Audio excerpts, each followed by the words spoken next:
सो ही guys, स्वागत है आपका मेरे चैनल में। तो भाई हम बात कर लेते हैं कालू भैया की। तो जैसा कि आपने ब्लॉग देखा कि कालू भैया जो हैं दोबारा से ब्लॉग में आ चुके हैं और उनको लेके जो चीज़ें आज बताई ना, उनके ऊपर मुझे थोड़ा सा डाउट हुआ। जैसा कि उन्होंने बताया कि उनकी जो उंगली थी ना वो तोड़ दी रिहैब सेंटर वालों ने, और कोई राइट नहीं बनता कि भाई वो वहाँ पे जो है हाथापाई करें या फिर कुछ किसी भी तरीके से जो वहाँ पे लोग रहते हैं उनको टॉर्चर करें। और उनके ऊपर जो है एफआईआर करवा दी गई है। इवन जो है उन्होंने बोला कि वो रिहैब सेंटर भी बंद होना चाहिए। लेकिन एक बात वहाँ पे ये सोचने की है कि जैसा कि कालू भैया ने, हमने उनके हाथ देखे पूरे व्लॉग्स में, दोनों व्लॉग्स में देखे, पहले वाले में भी सेकंड वाले में भी, लेकिन कहीं भी उनके हाथ पे प्लास्टर या फिर कोई पट्टी या कोई मेडिसिन ऐसी कुछ नज़र नहीं आई। तो थोड़ा सा देख के ये लगा कि क्या सच में ऐसा हुआ है या फिर ये झूठ बोला गया है। भाई उनको बाहर लेके आना था रिहैब सेंटर से किसी भी तरीके से, क्योंकि देखिए वो तो जा रहे हैं घूमने,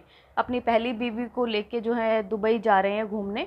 और पीछे से उन्होंने बोला भी कि अब जो है कालू भैया घर संभालेंगे और पूरे घर की देख रेख, टेक केयर, बच्चों की सब कुछ वही करेंगे। तो यही चीज़ सुन के ना थोड़ा सा मन में ऐसा डाउट आया कि शायद उनको इसीलिए तो नहीं बाहर लेके आए हैं कि भाई पीछे से कोई घर का अपना इंसान होना चाहिए। क्योंकि देखिए वहाँ पे अपना तो खैर कोई है नहीं, ब्लड रिलेशन में है तो सिर्फ एक कालू भैया इनके, जो कि पीछे से घर भी देखते हैं, उनको ब्लॉगिंग भी करनी आती है, सब कुछ वो संभाल लेते हैं क्योंकि वो काफ़ी टाइम उनके साथ रहे हैं ब्लॉगिंग में। लेकिन जो उंगली टूटी ना, उस चीज़ का मुझे बिल्कुल समझ नहीं आया कि अगर उंगली टूटी भी है तो भाई उसका ट्रीटमेंट क्यों नहीं करवा रहे, कोई प्लास्टर या कुछ तो उनके साथ ऐसा करवाना चाहिए था ना। और जैसा कि मैंने पहले ही बताया था कि शायद इनको जो है दोबारा रिहैब सेंटर भेजेंगे, लेकिन इस बारे में भी उन्होंने अभी कोई बात नहीं की कि भाई रिहैब सेंटर दोबारा भेजेंगे। क्योंकि उनका एक्चुअली क्या है कि थोड़ा सा ये डर रहता है कि दोबारा से वो अपनी बीवी बच्चों के पास ना चले जाएं और दोबारा से वही काम ना करने लग जाएं जो कि वो पहले करते हैं, मारपीट करना अपनी बीवी के साथ, अपने बच्चों के साथ। और रही बात ट्रीटमेंट की, मैंने लास्ट टाइम भी बोला था कि रिहैब से ज़्यादा शायद अच्छा ट्रीटमेंट रहता है, लेकिन कुछ लोगों ने ऐसा बोला कि अगर ट्रीटमेंट हो तो हर कोई ना ट्रीटमेंट करवा ले, ये एडिक्शन ही ऐसी चीज़ है कि ट्रीटमेंट नहीं होता। लेकिन अगर आप लोगों को पता होगा, संजय दत्त ने 12 साल जो है नशा करा और कोई भी ऐसा नशा नहीं था कि उसने ना किया हो, कोई चीज़ ही उसने ऐसी नहीं छोड़ी थी। लेकिन जब अमेरिका लेके गए तो वहाँ पे उनका प्रॉपर जो है ट्रीटमेंट चला, उसके बाद उनको रिहैब सेंटर में भेजा गया था। रिहैब सेंटर से फिर जब वो बाहर आए तो उन्होंने ठाना कि हाँ मुझे अब ये नशा छोड़ना है, तब उन्होंने वो नशा छोड़ दिया था। तो ऐसा बिल्कुल नहीं है कि भाई ट्रीटमेंट करवाने से नशा नहीं छूट सकता। और मैं आपको पर्सनली एक चीज़ बताऊं कि मेरे कुछ ऐसे जानकार हैं यहाँ पे, कुछ यंग बॉयज़ किसी के घर में, जो कि ऐसी लत में पड़ चुके थे और कितनी बार उनको रिहैब सेंटर भेजे, लेकिन वो वहाँ से जो है भाग के आ जाते थे, कभी कुछ करते थे, मार पिटाई वहाँ करना। तो रिहैब सेंटर वाले भी कॉल करके बोल देते थे कि इसे ले जाओ, ये यहाँ नहीं रह सकता। लेकिन जब सब कुछ कर लिया उस बच्चे के साथ, यहाँ आने के बाद जब उसका ट्रीटमेंट करवाया गया प्रॉपर, तो वो लड़का आज बिल्कुल ठीक है और प्रॉपर जो है जॉब कर रहा है। इन चीज़ों में थोड़ा सा टाइम लगता है लेकिन हो जाती है, ऐसा नहीं है कि नहीं होता। फिर बात करें हमारे पायल मलिक की, तो भाई वो लोग जो है घूमने के लिए निकल चुके हैं और जिस तरीके की उन्होंने रील बनाई, इमोशनल रील बनाई कल, और देख के थोड़ा सा ऐसा लगा कि यार हाँ, अपने बच्चों को छोड़ के जा रहे तो हर इंसान इमोशनल होता ही है।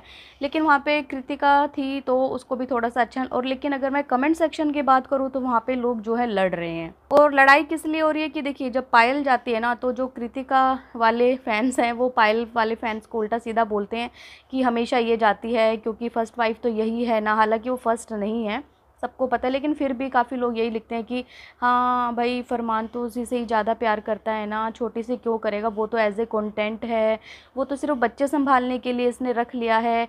लेकिन जब कृतिका जाती है तो फिर सेम यही चीज़ पायल वाले करते हैं कि बस ये छोटी वाली से ज़्यादा प्यार करता है क्योंकि उसके अब बच्चे हो गए हैं 3-3, इसलिए उसको ज़्यादा इम्पोर्टेंस नहीं देता, इसी को देता है, ये है वो है। तो देखिए ऐसा कुछ नहीं है, इन लोगों ने शादी करी है, जो भी करा है, तो थोड़ी बहुत अंडरस्टैंडिंग हर इंसान में हो जाती है कि अगर एक इंसान गया है तो दूसरा इंसान घर रह जाएगा, क्योंकि बच्चे भी हैं छोटे छोटे, उन सबको भी देखना है।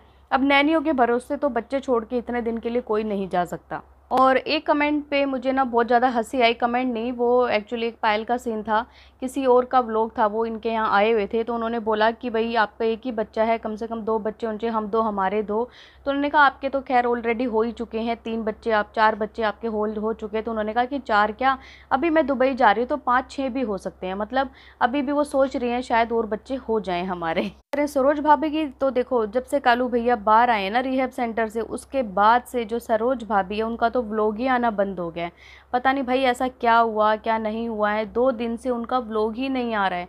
मतलब काफ़ी लोग जो हैं टेंशन में भी हैं कि भाई वो ठीक तो हैं, या फिर जब से वो बाहर आए हैं न्यूज़ पता लग गई है, ऐसा क्या हो गया कि वो लोग व्लॉग नहीं बना रहे। क्योंकि उन्होंने देखो अपने व्लॉग में पहले भी बोला था कि मुझे हांसी में ना कि खतरा है ना, मेरी जान को वहाँ पे खतरा है। इतनी बड़ी बात उन्होंने बोली। हालांकि उनके गली वाले मोहल्ले वाले सब उन्हें बहुत अच्छे से जानते हैं, क्योंकि वो शादी करके इसी घर में आई थी। और देखिए खतरा भी किससे है, खतरा उनको सिर्फ और सिर्फ अपने हस्बैंड से है और किसी से नहीं। आज तक तो देखो उन्होंने ऐसी बात नहीं बोली थी, इतना टाइम हो गया उनको भी अब ब्लॉगिंग करते हुए, कभी भी सुनने को नहीं मिला होगा कि हाँ किसी आस पड़ोस से उन्हें खतरा है या फिर कोई उन्हें इस तरीके से टॉर्चर कर रहा है, नहीं। और इनडायरेक्टली उन्होंने बस ये बात अपने हस्बैंड के लिए बोली है, क्योंकि वो मार कुटाई करते हैं उनके साथ, उनके बच्चों के साथ भी करते हैं, तो उन्हें ये चीज़ बर्दाश्त करते करते बहुत टाइम हो चुका है। तो गाइज़ आप लोगों का क्या कहना है कि कालू भैया की उंगली टूटी है या नहीं टूटी है, और टूटी है तो उसका ट्रीटमेंट क्यों नहीं करवाया गया, क्यों नहीं व्लॉग में ये चीज़ें दिखाई गई लोगों को। सो जैसा भी आप लोगों की राय हो कमेंट करके ज़रूर बताना। और अगर आपको ये पॉडकास्ट पसंद आए तो प्लीज़ चैनल को लाइक करें, सब्सक्राइब करें, शेयर करें एंड बेल आइकन को प्रेस करना बिल्कुल ना भूलें। सो बाय, मैं मिलती हूँ आपसे एक न्यू पॉडकास्ट में, तब तक के लिए बाय।